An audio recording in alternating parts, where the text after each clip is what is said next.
Good morning મિત્રો. ગઈ રાતે થોડુંક બ્લન્ડર થઈ ગયું હતું, એટલે વિડીયો કાંઈ શૂટ થયો નહોતો મારાથી. પણ અમારી બાજુમાં તમે જોઈ શકો છો એ જે મેં ગઈ રાતના કરેલો હતો. હું વિનીપેગ પહોંચ્યો અને મેં ટ્રાય કરી હોટેલ રૂમ ગોતવા માટેની, પણ મને કાંઈ શું કહેવાય કે મેં 20-25 હોટેલ્સમાં ફોન કર્યા અને 4-5 હોટલમાં ઇન પર્સન પણ ગયો કે ભાઈ રૂમ અવેલેબલ હોય તો, પણ 12 વાગ્યા પછીનો ટાઈમ થઈ ગયો હતો, એટલે એ લોકોએ મને કોઈ રૂમ આપ્યો નહીં. અવેલેબલ હશે નહીં, પણ બધા એવું જ કીધું કે અમારી પાસે રૂમ અવેલેબલ નથી. પછી મેં વિચાર્યું કે તો ચાલો હવે કાંઈ વાંધો નહીં, હવે ગાડીમાં તો મને ઊંઘ આવે એમ હતી નહીં, કેમ કે ગાડીની અંદર સામાન એટલો ભરેલો છે કે બેસવાની એ માંડ જગ્યા છે, તો લાંબી સુવાની તો શું વાત જ એમ. પછી એમ થયું કે ચાલો હવે ચલાવે જાઉં ક્યાંક વચ્ચે જો હાઈવે ઉપર મોટેલ આવશે અથવા તો કઈ હોટેલ આવશે તો રોકીશ. તો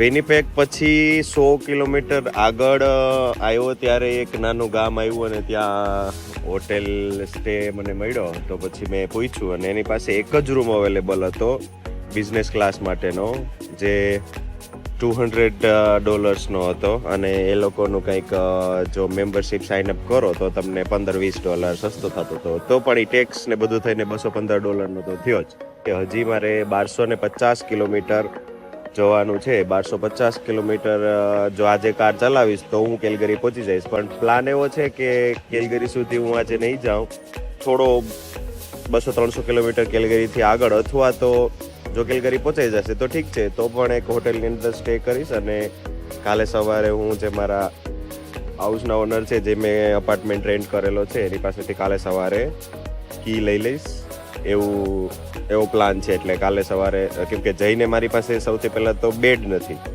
અપાર્ટમેન્ટમાં, એટલે મારે બેડ લેવો પડશે. આજે રાતે પહોંચીશ તો હું સૂઈ નહીં શકું, તો આરામ નહીં થાય, એટલે પછી 2-3 કલાક વહેલો રોકાઈ જઈશ કોઈ પણ સિટીની અંદર, અને પછી સવારે નીકળી જઈશ. અને સવારે પછી કેલગરી પહોંચી અને સીધો સામાન ગાડીમાંથી ખાલી કરી મેટ્રેસ લઈ આવી અને તે દિવસે આરામ કરીશ, અને પછી રૂટીન જે જોબ ને બધું છે કન્ટિન્યુ કરીશ. તો ચાલો હવે નીકળીએ અહીંથી.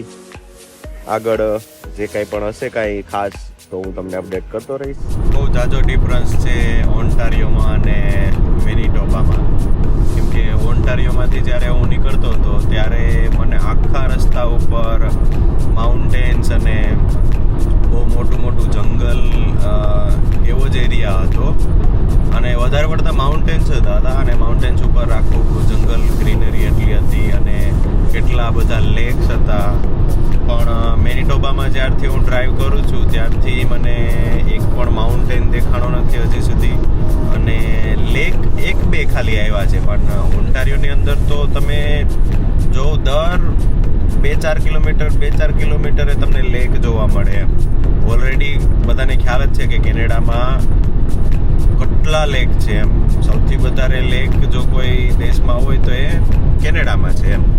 તો તમને ઓન્ટારિયોની અંદર ઝાઝા લેક જોવા મળે છે, પણ મેનિટોબામાં મને હજી સુધી ટૂંકમાં એટલીસ્ટ હાઈવેની આસપાસ એટલા લેક મને જોવા નથી મળ્યા. કદાચ બની શકે કે બીજા પાર્ટમાં હશે, પણ મને હાઈવેની આસપાસ જેટલા ઓન્ટારિયોમાં જોવા મળતા હતા એટલા મેનિટોબામાં નથી જોવા મળ્યા. અને હું તમને હમણાં ટાઈમ લેપ્સ પણ બતાવીશ કે શું કહેવાય કે કેવો એરિયા છે મેનિટોબાના હાઈવેની આસપાસનો, તો તમને વધારે આઈડિયા આવશે કે બંનેમાં ડિફરન્સ તમે જોઈ શકશો. કે જે ઓન્ટારિયોનો ટાઈમ લેપ્સ હતું અથવા તો જે વિડીયોની જે સિનારીઓ હું તમને બતાવતો હતો એ, અને મેનિટોબાનું કેવું છે, બંને તમે કમ્પેર કરશો તો તમને ખુદને આઈડિયા આવશે કે બંનેમાં ઝાઝો એવો ડિફરન્સ છે.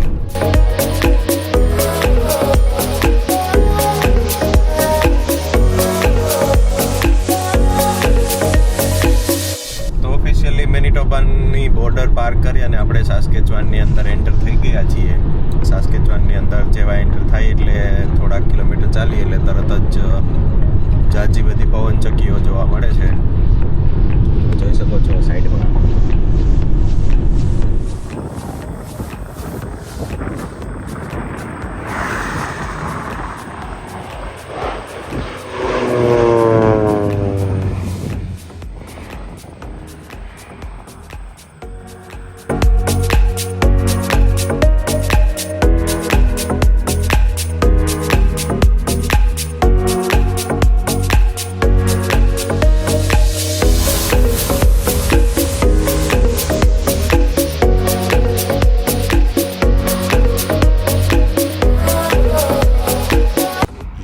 સસ્કેચવાન વટાવી અને હવે આપણે નવા પ્રોવિન્સમાં એટલે કે આલ્બર્ટાની અંદર એન્ટર થઈ ગયા છે.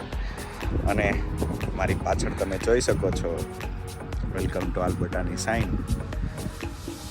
નવું ચેપ્ટર સ્ટાર્ટ કરવા જઈ રહ્યા છે અહીંથી. તો હવે ધીરે ધીરે આગળ સ્ટેપ બાય સ્ટેપ હું તમને બધા વિડીયોઝમાં કહીશ. ઘણા એવા લાઈફના ગોલ છે જે કમ્પ્લીટ કરવાના બાકી છે અને અમુક કમ્પ્લીટ થઈ ગયા છે.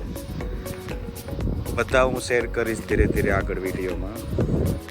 પણ આજે એક નવું ચેપ્ટર ચાલુ થવા જઈ રહ્યું છે આલ્બર્ટાની અંદર, કેલગરીની અંદર.